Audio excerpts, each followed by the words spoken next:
Welcome to Reddit Saga. If you're a fan of heartfelt, real-life stories, make sure to subscribe and hit the bell so you never miss out. Thanks for being here. Let's dive into today's story. It was supposed to be a peaceful Christmas. Our first one in the new house. I'd spent weeks decorating it, twinkling lights along the porch, a real pine tree Ethan and I picked out together, the smell of cinnamon rolls warming the kitchen. I thought this was going to be the beginning of something new. Something safe. Then my father cornered me in the kitchen with a glass of eggnog and a voice that dropped lower than the carols humming from the living room. "Add your brother to the mortgage," he said flatly. No hello. No Merry Christmas. Just that. I blinked, thinking I must have misheard him. "What?" I asked, laughing nervously. He leaned in, reeking of cologne and whatever whiskey he'd poured too early in the afternoon. "Connor doesn't have a place right now. It's just a name, Avery.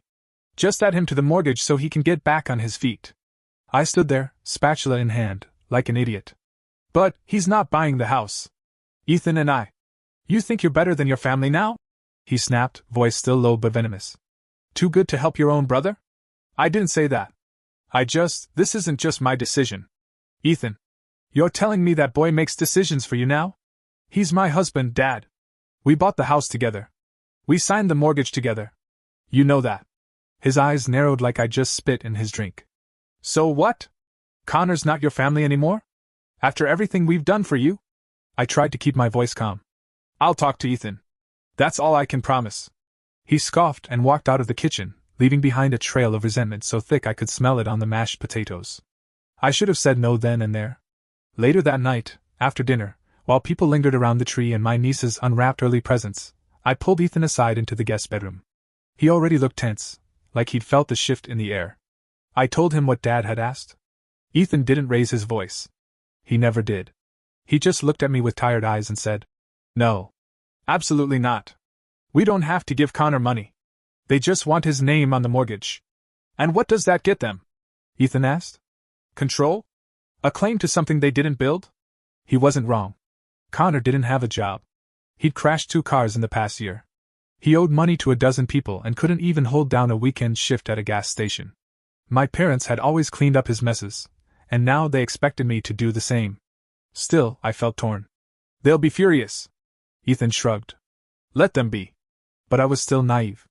I thought it would be a cold shoulder, maybe a few passive-aggressive texts. I didn't think it would come to violence. I told my father the next morning. We were in the backyard, away from the others. I thought he'd at least pretend to be civil, given the occasion. I was wrong. His face darkened immediately. "So he said no, and you just obeyed?" "I didn't obey anyone. We decided together. Don't give me that wee crap. You're still my daughter. And this is my life." I snapped. "Connor is not part of our mortgage. Period." Then he did something I'll never forget. He stormed back inside like a man possessed, pushed past my sister and her husband, and marched straight up to Ethan, who was holding a mug of cocoa and talking to my uncle. Without a word, my dad lunged at him. It happened so fast, I barely processed it. One moment Ethan was laughing about something mundane, and the next my father had shoved him, hard, his voice booming. "You think you're too good for this family, huh?" The entire room fell silent. Ethan didn't fight back. He caught himself against the edge of the counter, standing his ground but refusing to retaliate. I ran to him, yelling, pushing between them, my hands shaking. My mother screamed. Connor stood in the corner and didn't say a damn word. "Get out," I told my father. "Leave." He glared at me like I'd betrayed him. "You'll regret this. You're still part of this family whether you like it or not." "No," I said. My voice was cold. Final. "Not anymore." He left, slamming the door so hard a picture frame fell off the hallway wall. That was the moment everything snapped into place for me. This wasn't about helping Connor. It was about control. About ownership. About proving that no matter what I built, they'd always tried to own a piece of it. And I realized then, I wasn't going to let them. Not anymore. After that Christmas incident, everything shifted. It was like a switch had been flipped in my parents' heads. I used to think there was still some unspoken love under all the dysfunction, that maybe deep down they respected the life Ethan and I were building. But after we said no to putting Connor on the mortgage, and especially after the scene my father caused, I saw the truth.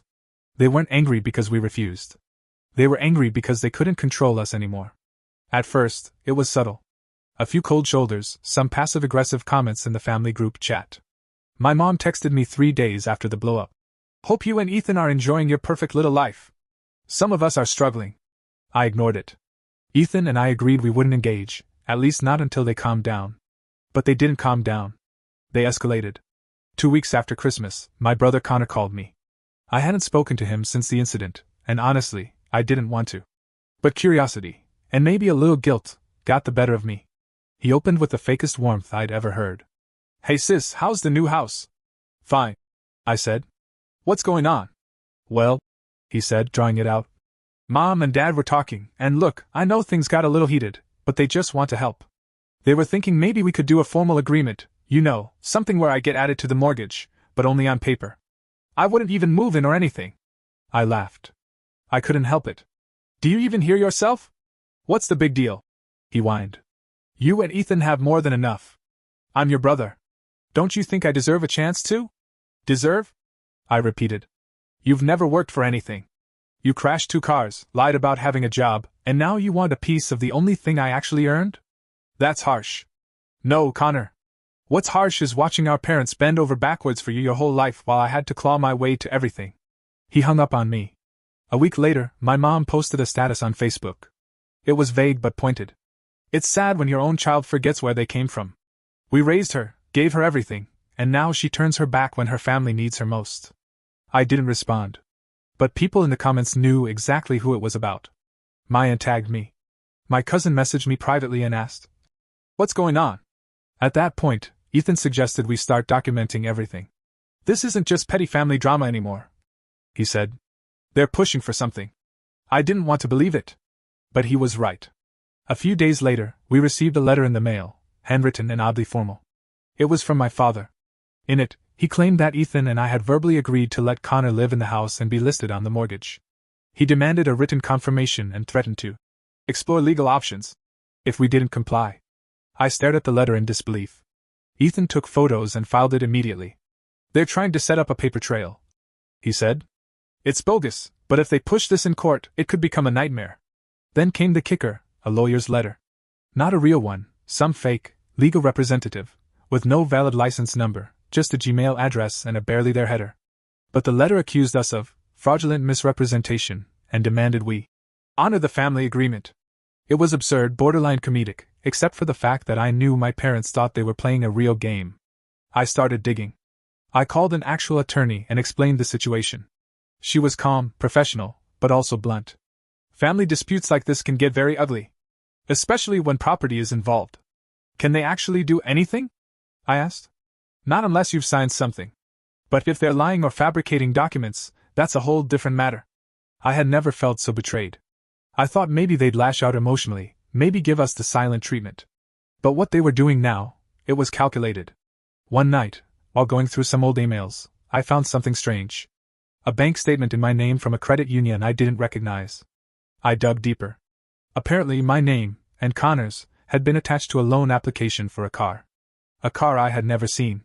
I confronted Ethan first. Did you ever co-sign anything with them? Did they somehow use your info? No, he said. Why? Because apparently I co-signed a car loan. With Connor. It didn't make sense. I'd never agreed to anything like that. I called the credit union the next morning, and after being passed between departments and verifying my identity, I got the truth. The application had been submitted using my old address, my parents' house, and an old phone number. The signature on file? Not mine. It was forged. I was shaking when I hung up. The credit union said they would flag the account for fraud, but the damage had been done. My own family had committed identity fraud against me. That's when everything inside me went cold. I wasn't dealing with parents anymore. I was dealing with people who saw me as an asset. A tool. A means to an end. Ethan held my hand while I cried that night. Not sobs, just quiet, exhausted tears. I wasn't sad anymore. I was done. They want a war, he said gently. So we give them one. On our terms. From that moment on, we started building our case. Ethan compiled every message, every social media post, every voicemail. I gathered old documents, scanned signatures, bank statements. We even found an old text from my dad bragging to his brother about getting Connor on the deed eventually. We weren't going to let them win. Not just because it was our house, but because we needed to protect ourselves from people who were supposed to protect us. Still, it hurt. I remembered growing up in that house, watching my dad grill steaks in the backyard, listening to my mom hum while folding laundry, getting blamed every time Connor messed up because, "You're older, you should know better." I had forgiven so much for the sake of keeping the family together. But they'd never done the same for me. It wasn't about a mortgage. It was about power. About punishing me for being the one who got out. A few days later, I got another message from my mom. "I don't know why you're doing this. We're just trying to look out for Connor." I didn't reply. But I wanted to scream, "You never looked out for me." In fact, I could count the number of times they'd helped me on one hand. They didn't attend my college graduation because it was too far. They didn't come to our wedding because it was too expensive. But now that I had something they wanted, something tangible, they suddenly remembered I existed. They were trying to rewrite our history. And they didn't realize I had receipts. Ethan and I met with a real estate attorney. We made sure everything about our property was airtight: title documents, ownership records, payment history. The house was ours, completely. No loopholes. No technicalities.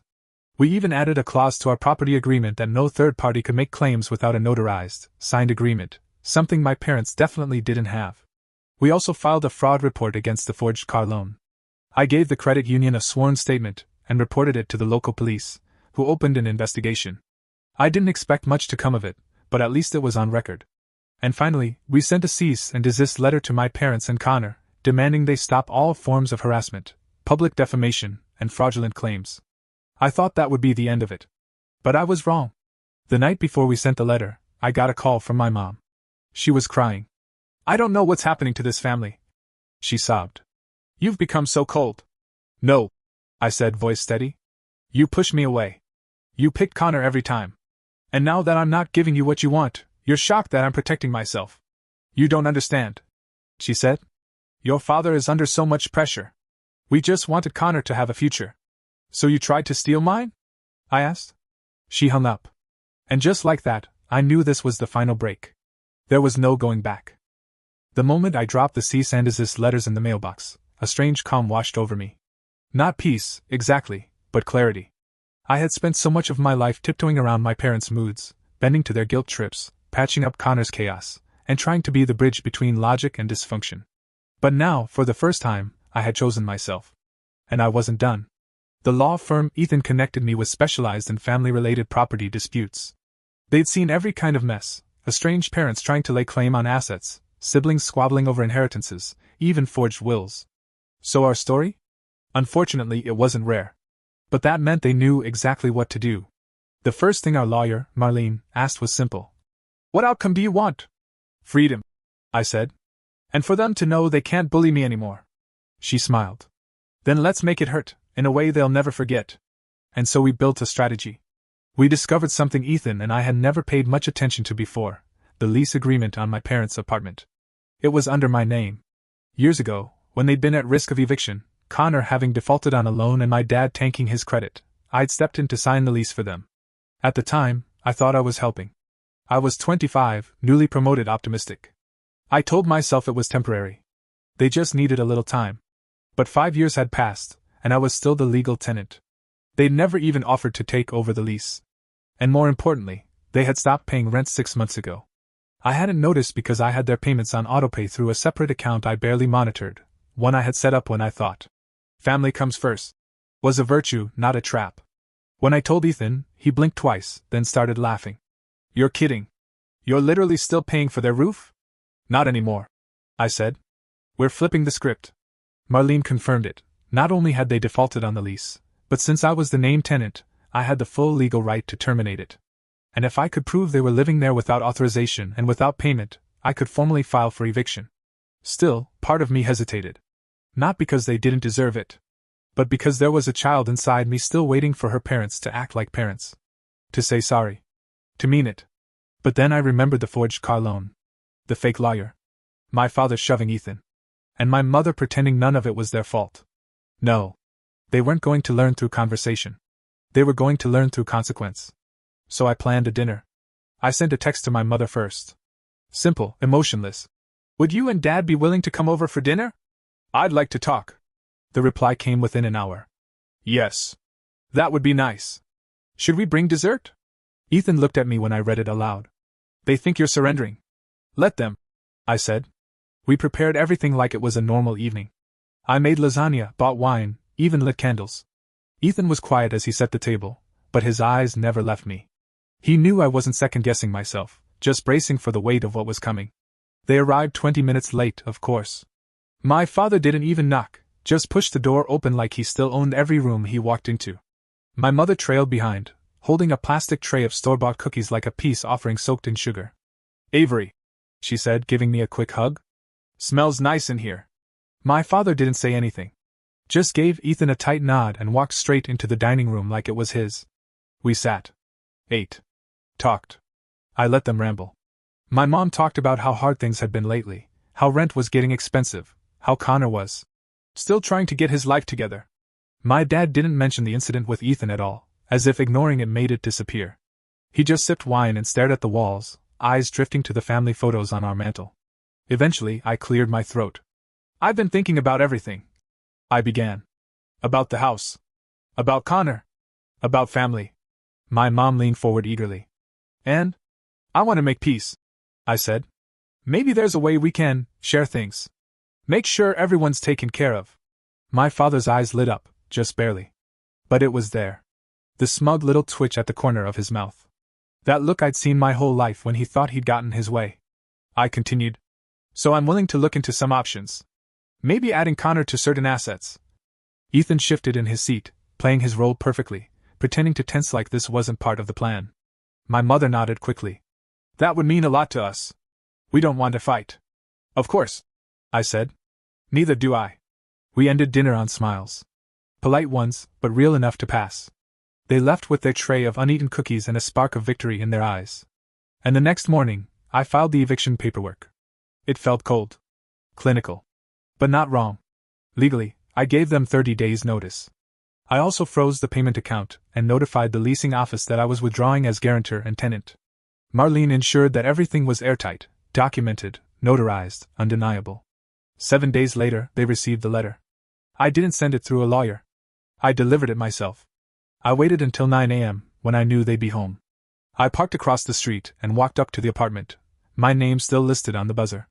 My mother opened the door, dressed in a robe and holding a mug of coffee. She blinked. "Avery?" I handed her the envelope. "It's a notice.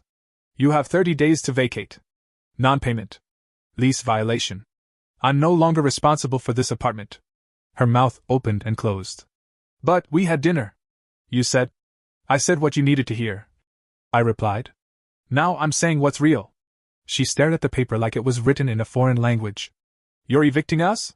I'm removing myself from your mess. If you'd rather see that as eviction, that's up to you." Behind her, I saw my father standing, arms crossed, silent. For once, he had no quip. No threat. No raised voice.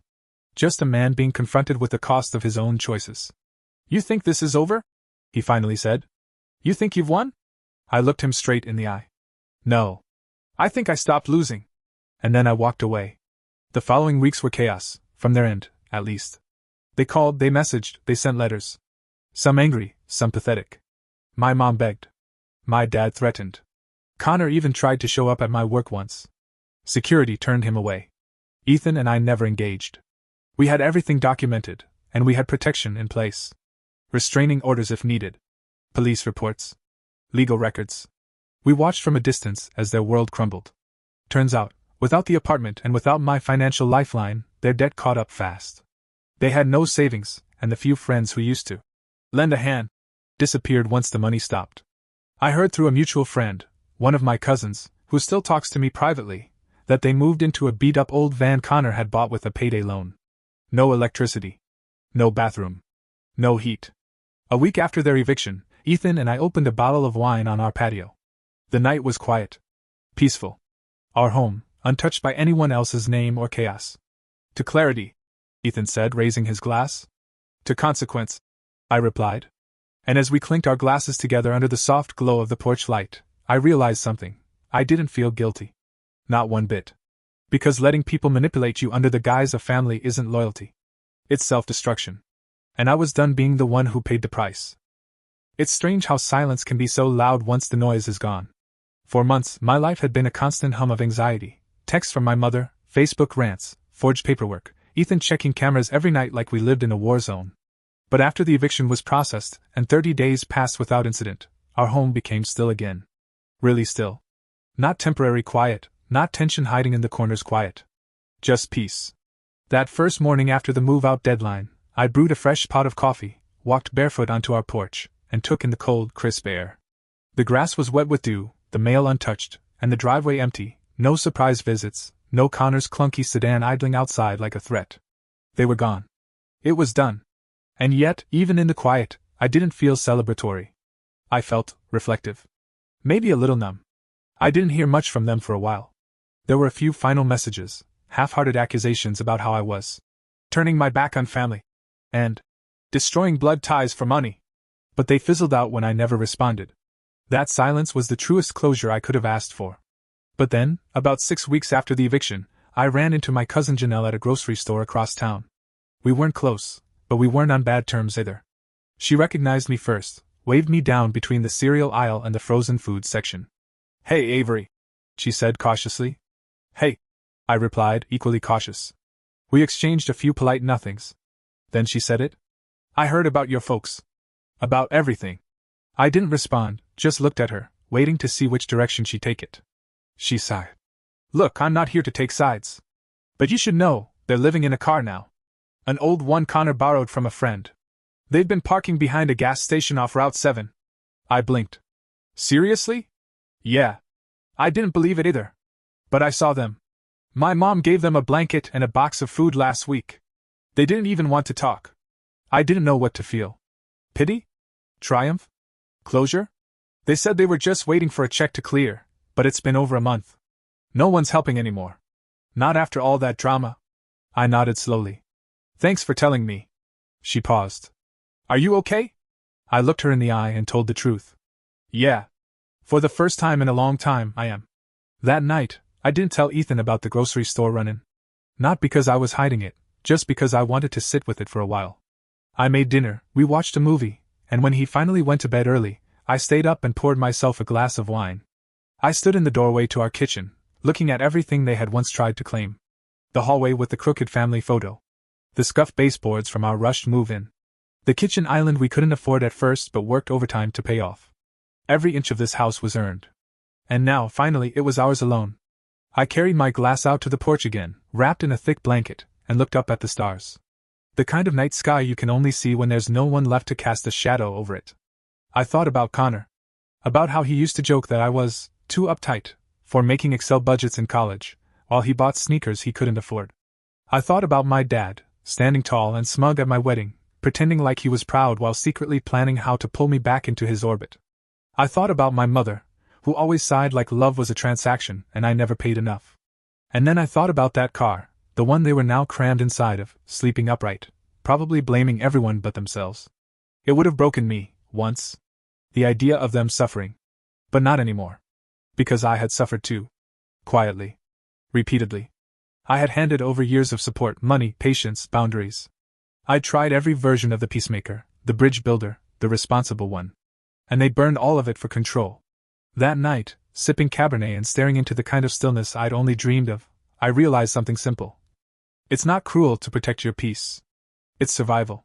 A few days later, I got a letter in the mail. Handwritten. I recognized the shaky cursive even before I opened it, my mother's. She didn't say much. Just a few lines. "I don't expect you to forgive us. I don't know what we were thinking. Maybe we weren't thinking at all. Connor's still blaming everyone but himself. Your father's too proud to speak. But I see now what we lost. And I'm sorry." I folded the letter and placed it in a drawer. I didn't cry. I didn't write back. I didn't need to. Forgiveness isn't always a door you open. Sometimes it's just a wall you stop banging your head against. Ethan came home from work that evening, kissed me on the forehead, and asked what I was thinking about. I smiled and told him. Nothing important. Because it wasn't. Not anymore. We ate dinner, lit a fire, and when I raised my glass that night, I didn't toast revenge. I toasted freedom.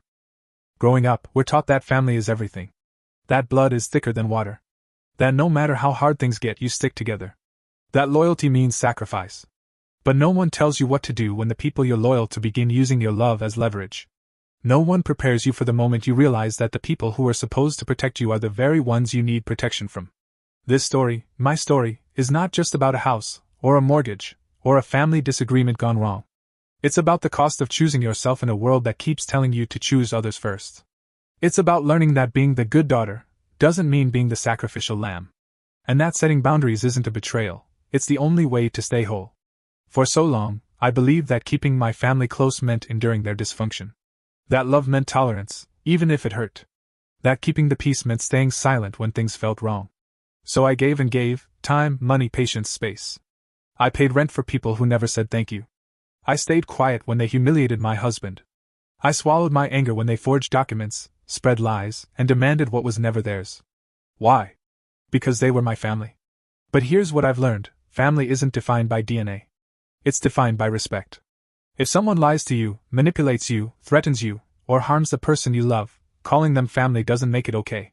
It doesn't give them a free pass to trample your boundaries or invade your life with demands masked as needs. The truth is, love without respect is not love. It's control. I used to think that walking away from my parents made me cold. That protecting myself made me selfish. That saying no made me ungrateful. But the older I get, the more I understand this: self-preservation is not cruelty. It is wisdom. We teach people how to treat us. And for years I taught my family that I was the one who could be pushed the furthest, who would always clean up the mess, who would stay no matter how much it hurt. And they believed me. Until I stopped believing it myself. There's a unique grief that comes with cutting ties with people who are still alive. With saying goodbye to the idea of what they could have been, the kind of parents you needed, the kind of brother who didn't drain every room he entered. But that grief is worth facing, because on the other side of it is something far greater: peace. Real peace isn't just the absence of conflict. It's the absence of fear. It's living without the constant worry that someone will guilt you into submission or twist your love into a weapon. It's sitting in your own home, glass of wine in hand, knowing no one is coming to take what you've built. And peace, I've learned, is the greatest revenge. To anyone reading this who feels torn between protecting themselves and honoring the people who raised them, I see you. I know that guilt runs deep. That the voice in your head says, "But what if they change? But what if I'm overreacting? But they're still my family." Let me tell you this: you are allowed to demand better, even from the people who raised you. You are allowed to redefine what family means.